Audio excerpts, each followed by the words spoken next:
안녕하세요 여러분. 귀로 듣는 자주인의 독서교양 백권대학의 송세비입니다. 네, 2주 만에 뵙지요. 잘 지내셨습니까? 네, 저도 잘 지내고 있습니다. 날씨가 많이 덥습니다 오늘 2021년 6월 20일 일요일 오후 5시 26분입니다. 네.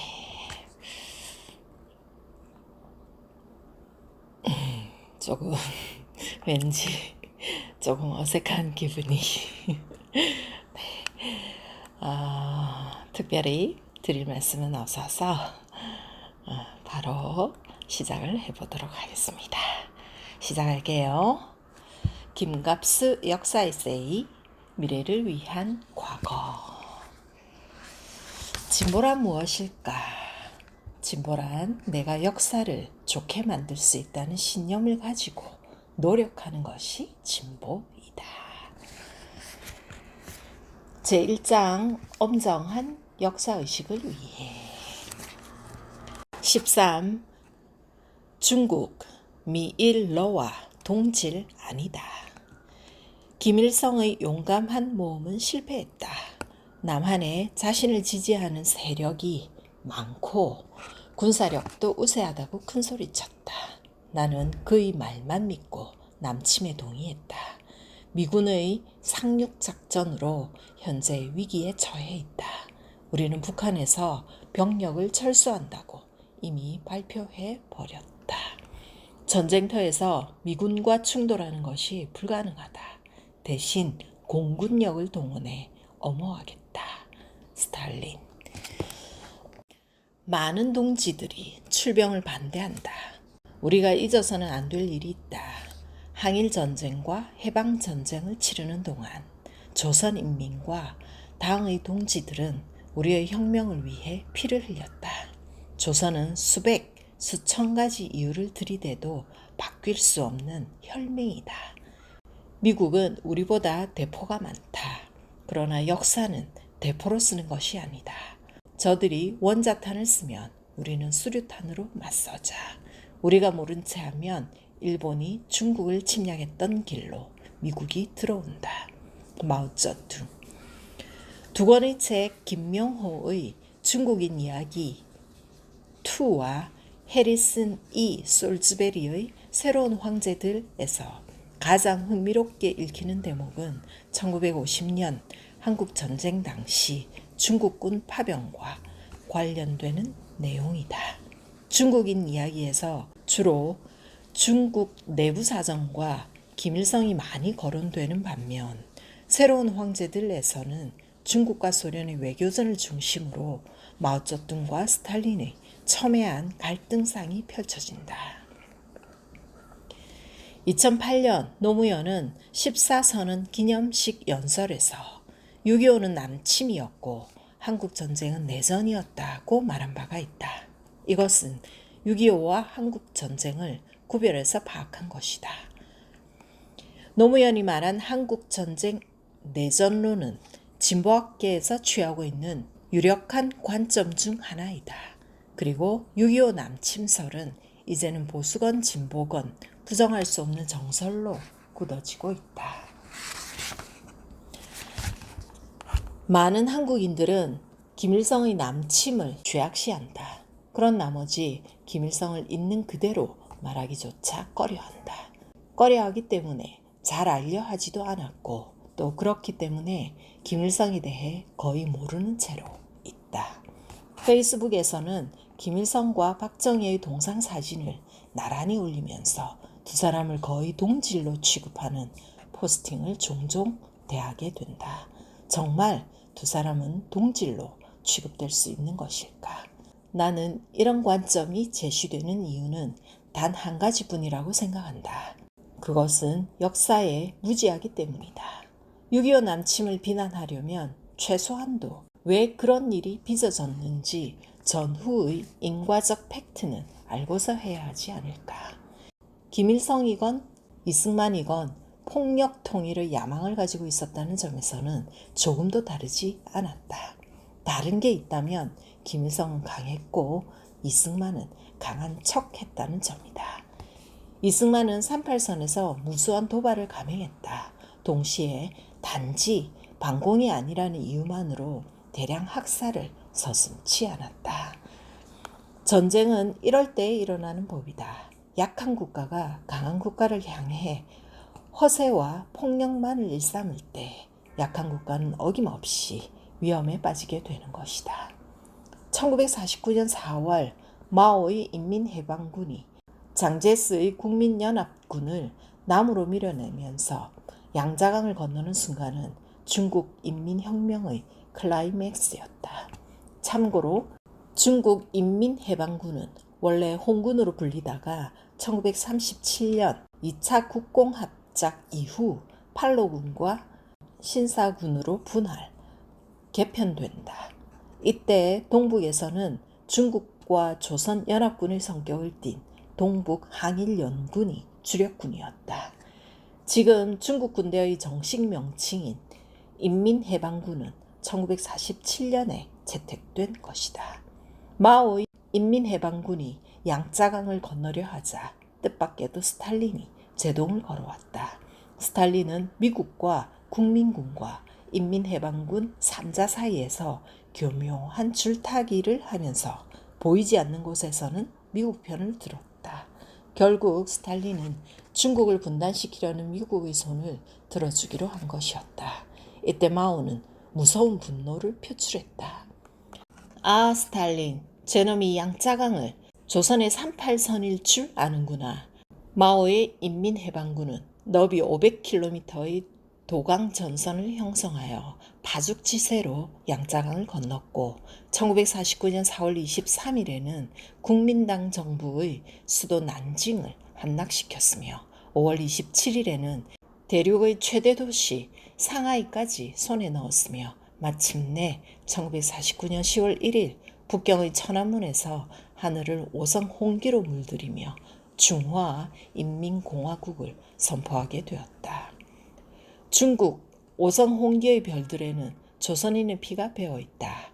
이것은 27년 동안 중국 총리직을 견지한 저우언라이가 남긴 말이다. 이것은 결코 과장이거나 외교적 수사가 아니었다. 조선인 군대는 중국 항일전쟁과 국공내전에서 위기마다 고비마다 중국군을 결정적으로 도왔다. 나는 만약 조선인의 가열찬 지원이 없었더라면 중화인민공화국의 탄생은 좌절되었거나 상당 기간 늦추어졌을 것이라고 본다. 김일성은 중국 국공내전의 연장선으로 조국 통일전쟁을 수행한 것이었으며 이것을 가리켜 우리는 남침이라고 규정하는 것이다. 그러나 스탈린의 말대로 김일성은 실패했다. 김일성은 실패한 이유로 미군의 개입을 첫째로 들었다. 그러나 마오는 다른 이유를 들었다. 마오는 미군의 개입을 처음부터 예측하고 있었다. 1950년 10월 펑더화이의 지휘로 압록강을 넘어온 중국 인민지원군은 미국 폭격기의 위력 앞에서 망연자실했다. 그것은 일찍이 대장정에서도 항일전에도 국공내전에서도 본 적이 없는 위력이었다. 마오의 아들 마오안닝이 미군기 B-26의 네이팜탄에 희생된 것은 압록강을 건너온 지 불과 34일 만의 참사였다. 공군력은 공군력으로만 제어할 수 있다. 그러나 스탈린은 중국군의 파병을 부추기면서 했던 약속인 공군력 지원을 스스로 식원으로 만듦으로써 마오의 뒤통수를 친 것이었다.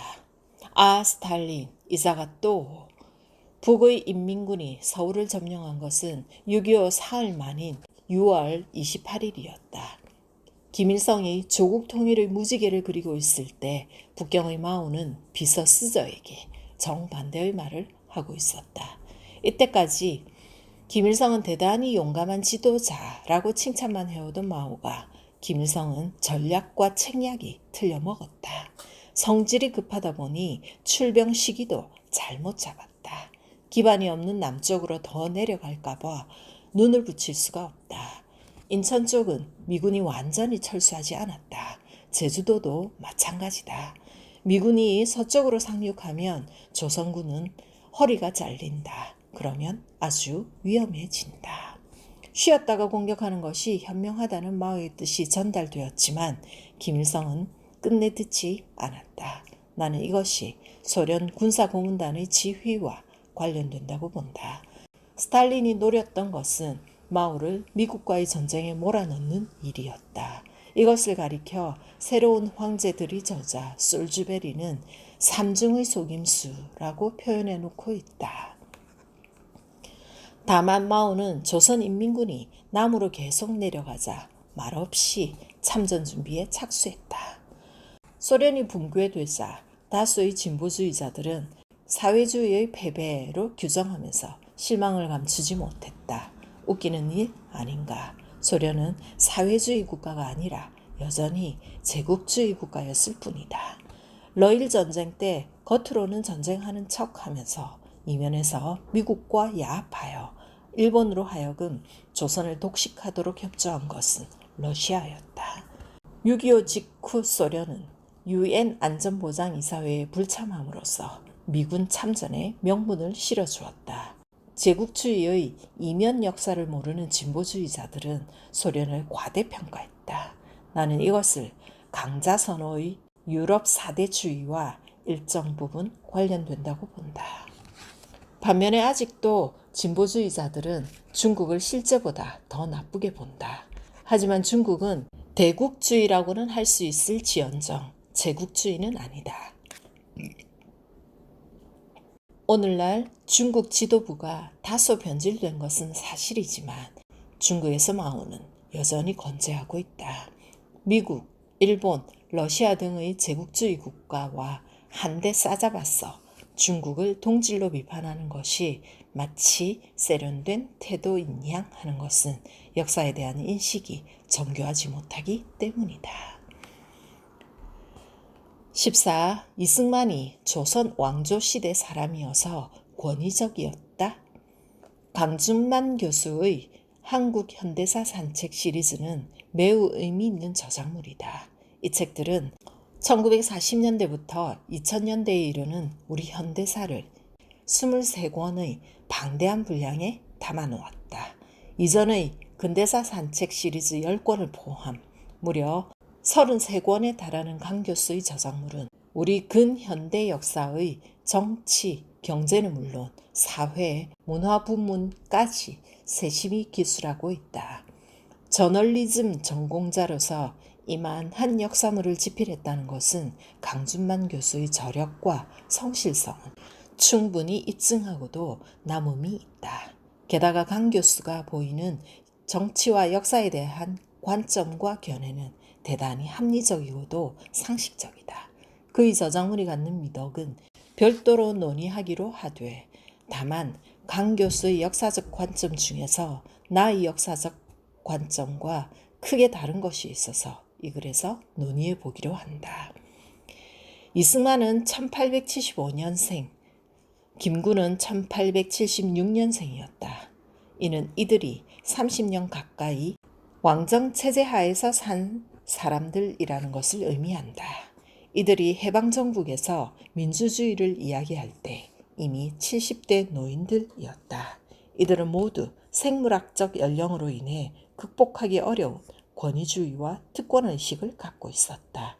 이승만 체제는 이조 왕정 시대가 여전히 끝나지 않았다는 것을 웅변해 준다. 이승만의 전통은 지극히 한국적인 것으로서 지금까지도 남아있다. 김구는 이승만과는 다른 인물이었지만 동질적인 세대적 특성은 공유했던 것으로 보인다. 강준만 한국 현대사 산책 1940년대 편 권 2 267조. 강준만 교수는 이런 취지의 인물평을 1940년대 편은 물론 1950년대와 1960년대 편에서도 반복하여 강조해 놓았다. 나는 이승만과 김구의 인물됨을 평가하는 그의 견해에 반대하지는 않는다.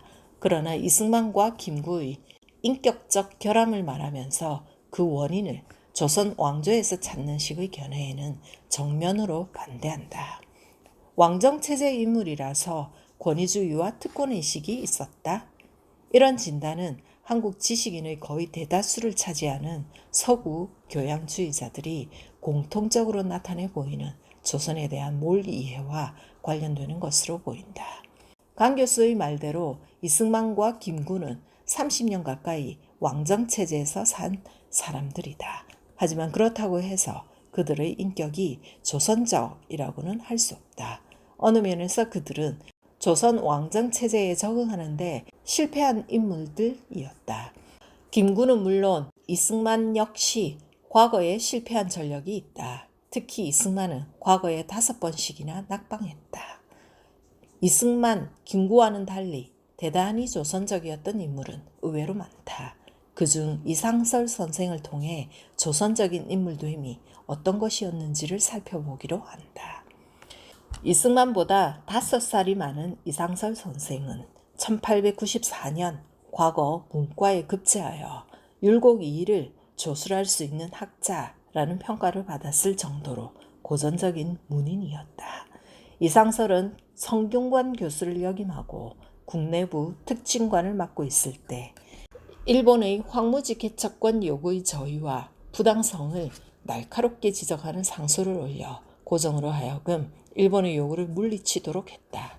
그는 의정부 참찬으로서 을사늑약의 체계를 저지하기 위해 회의장 문을 밀치고 들어가려다 일본 헌병의 제지를 받게 되자 헌병 책임자의 어깨를 장죽으로 후려치며 분통을 터뜨렸다.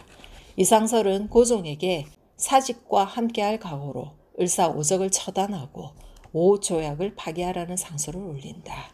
또한 그는 종로거리로 나가 군중을 상대로 민영환의 순국 자결을 알리는 가두연설을 하기도 하는 등 말 그대로 행동하는 지식인의 모습을 여실히 보여주었다.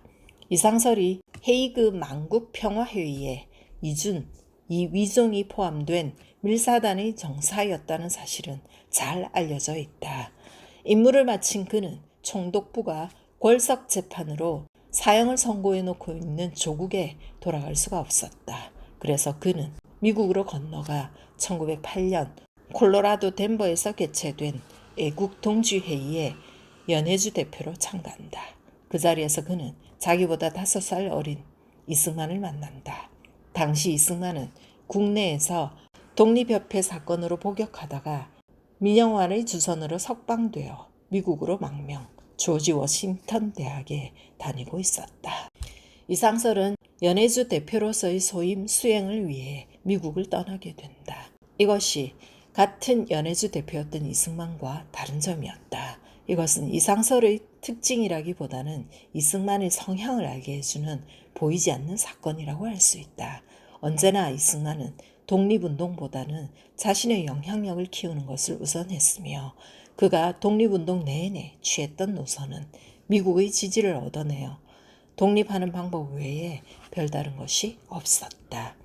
이상설은 연해주 블라디보스토크에 가서 이승희, 김항만, 정순만 등과 함께 흉계호 남쪽 복밀산에 땅을 샀다. 그들은 100여 독립운동가 가정을 규합하여 이주케 함으로써 한국 최초의 독립운동 기지라고 할 수 있는 한흥동을 건설했다. 그는 일제가 조국을 병탄하자 독립결의 선언서를 작성, 간도와 연해주 일대의 교포들을 규합했다. 그는 조선 독립선언서에 의병장 유인석을 필두로 하여 8,624명이 서명하는 거사를 주도하기도 했다. 이어 그는 독립선언서를 중국, 미국, 러시아 등의 정부에 우송했다. 영어, 불어, 러시아어를 잘 알았던 이상설은 놀랍게도 수학에도 천부적 능력이 있었다. 그는 한국 최초의 근대 수학서인 산술신서를 출간해서 청년들을 직접 가르치기도 했다. 그는 언제나 독립운동의 통합 전선 구축에 관심이 많았다. 그래서 그는 의병 세력을 규합하여 13도의 군을 결성하기도 했다. 그는 권업회 결성과 권업신문 운영, 광복군 사관학교 설립 운영, 그리고 대한광복군 정부 수립 등 독립운동사에 굵은 글씨로 기록되어야 할 주요한 사업들을 성사시켰다. 그는 이동휘, 이동영, 정재관 등의 추대를 받아 대한광복군 정부의 정통령으로 취임하기도 했다. 이후 이상설은 국내 진공을 목표로 중국 대륙 내 독립운동 세력의 통합 조직을 구축하기 위해 헌신하지만 국제정세의 변화 등으로 뜻을 이루지 못한다. 상심이 워낙 컸던 탓인지 그는 병어롭고 말았다. 그는 동지들의 주선으로 러시아 니콜리스크의 한 허름한 병원에 입원했다. 순수한 독립운동가의 좌절된 상처는 너무나 깊었다. 그는 회복되지 못한 채 이국 낯선 도시의 소동내 나는 병실에서 48세의 일기로 눈을 감았다. 그의 유해는 화장되어 러시아의 차가운 강에 재로 흩뿌려졌다. 그가 남긴 유언은 참으로 침울하고 뼈아프다. 광복을 못 이루고 죽은 자가 무슨 낯으로 고혼인들 조국에 가겠소. 나는 실패한 인간이니 내 몸과 유품을 전부 불태우시오. 그 죄도 모두 바다에 날리시오. 아무도 내 제사를 지내지 마시오. 이상설 선생은 복벽주의자였다. 복벽주의란 왕조를 부흥하고 임금을 복권시켜야 한다는 주의를 말한다. 이 점에서 선생은 누구보다도 철저히 조선적인 지식인이었다. 조선에 적응하지 못한 이승만과 조선에 잘 적응한 이상설은 어떻게 다른가? 15. 21세기 대통령이 발해국 군왕만도 못해서야. 발해와 신라 이 두 나라가 북과 남에서 양립했던 228년의 기간을 남북조 시대로 파악하는 역사관은 온당하다. 이 기간은 통일의 시대가 아니라 분단의 시대였기 때문이다. 우리 역사에서 고려와 조선이 자랑스러운 것은 1000년 이상 통일의 시대를 존속시켰다는 점 하나만으로도 해명된다. 하지만 지금의 우리는 다시 남과 북이 양립하는 분단의 시대에서 옹졸한 삶을 영위하고 있다. 발해와 신라는 비우호적인 관계였다. 한편 일본은 발해와는 우호적인 관계였지만 신라와는 의도적으로 적대적 관계를 유지했다. 일본은 호시탐탐 신라의 영토를 넘보았다. KBS 역사 스페셜 2005년 방영에서는 일본이 발해에 신라를 침공하자고 제안했을 때 발해가 세련된 외교 방식으로 거부했다는 사실을 고증한 바 있다. 이런 역사적 정보는 우리를 흐뭇하게 만든다. 또한 이런 역사는 고대의 역사를 오늘의 역사에 유추해서 생각해 볼 계기를 제공한다. 일본 종전 50주년 기념일 1995년 8월 15일에 당시 무라야마 도미치 총리는 식민지 지배와 침략으로 아시아 제국의 여러분에게 많은 손해와 고통을 줬다.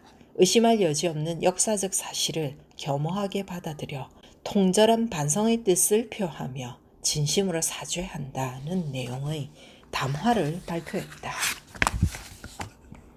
이것은 일본이 제국주의 침략 역사를 가장 적극적으로 사죄한 것으로 받아들여져 왔다.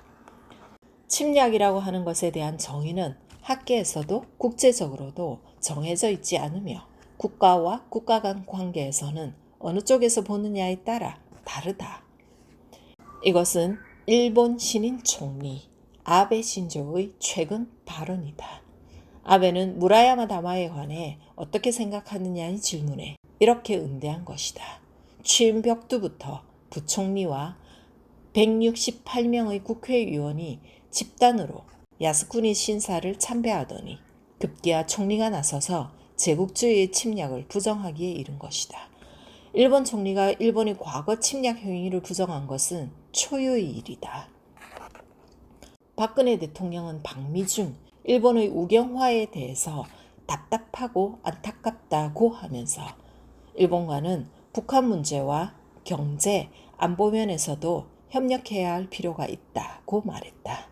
일단 답답하고 안타깝다는 말은 유감을 표명하는 것이긴 하지만 사실은 매우 가까운 우군에게나 사용할 수 있는 표현이다. 게다가 그는 북한 문제를 일본과 협력할 필요가 있다고 전제했다.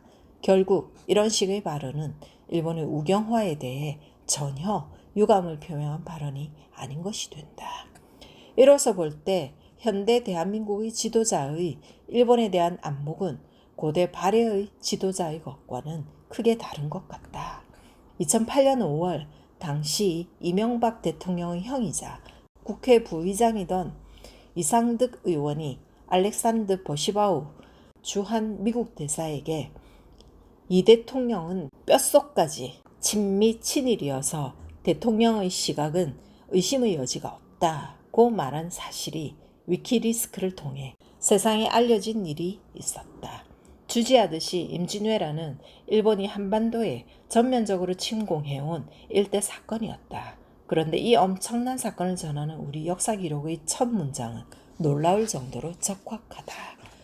1592년 4월 13일자 선조실록은 왜구가 침범해왔다는 외마디 문장으로 시작된다.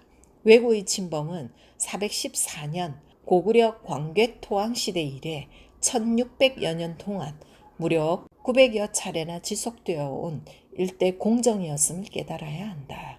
1945년 패전 후 조선 총독 아베 노부유키가 한반도를 떠나며 남긴 말은 섬뜩할 정도로 의미심장하다. 그는 우리는 패했지만 조선은 승리한 것이 아니다. 그리고 나 아베 노부유키는 다시 돌아온다고 천명했다. 아베는 만주국 실세였고 전범으로서 일본 총리를 지낸 기시의 손자다. 공교롭게도 아베라는 호칭은 조선의 마지막 총독의 것과 같다. 아베를 비롯한 일본 극우주의자들이란 바로 왜구의 후예들이다. 달리 말해 그들은 현대판 왜구들이라는 것이다. 이런 왜구의 바로 이면에는 거의 가외, 부외로 지칭되던 우리 측의 친외 세력이 있었음을 역사는 증언하고 있다. 현대에 들어 그들은 친일파로 명명된다.